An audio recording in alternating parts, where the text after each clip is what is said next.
सांगितलं की काकू भूक लागली आहे, तर मस्त जेवण करून तिकडनं घरी यायचो. अशी छान सोसायटी आपली पहिल्यापासूनची. जेव्हा या गोष्टी घडल्या तेव्हा सोसायटीतल्या लोकांना सुद्धा किती त्रास झाला हे मला चांगलं माहिती, कारण पेपरमध्ये वाचायचो की उभी व्यान उभा राहायचा, आरोप चालले होते माझ्यावरती. तेव्हा तुम्हाला त्रास झाला माझ्याकडे, तो जो त्रास तुम्हाला सहन झाला त्याच्यावर मी तुमची क्षमा मागतो करण्याची पहिली गोष्ट.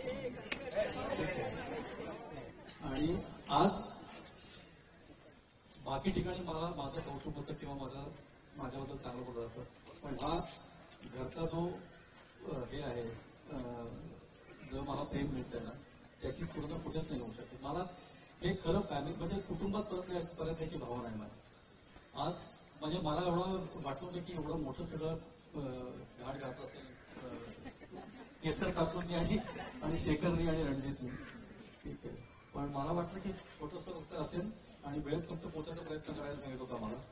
पण खूपच मला काय बोलायचं कळतच नाही. मला मी म्हणून नाहीतर ना, मी हे कधी असं नसतंच केलं काकू, मी म्हणलंच नसतं की मी असं म्हणून, कारण एक तर मला सवयच नाही बसतीची आणि अशा गोष्टींची, ठीक आहे. पण एक मात्र आता सगळे जे म्हणले की आरोप खोटे असल्यानंतर काय त्रास होतो, सामोरं जायला त्रास कधी झाला नाही मला. मी जेव्हा आईला पहिल्यांदा भेटलो होतो कोर्टमध्ये आणि आपण आला तेव्हा जे अत्याचार झाले किंवा जे टॉर्चर झालं त्याच्याबद्दल नाही बोललो. माझं म्हणणं फक्त एक होतं, ते मला आई आणि आपण आणून सांगते की तू फक्त एक गोष्ट म्हणत राहिलास की माझा अपमान खूप झाला.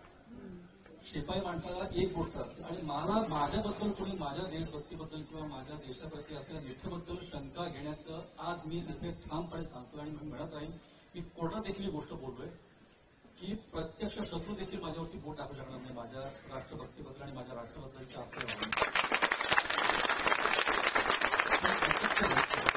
ते नाही म्हणायचं. बाकी तुम्ही काय वाटत राहा अतिरेकी राष्ट्रद्रोही हे मला नाही म्हणायचं. आणि बाकी टॉर्चर मी त्याच्यात बोलणार नाही, कारण मी समर्थ आहे ते खंबीरपणे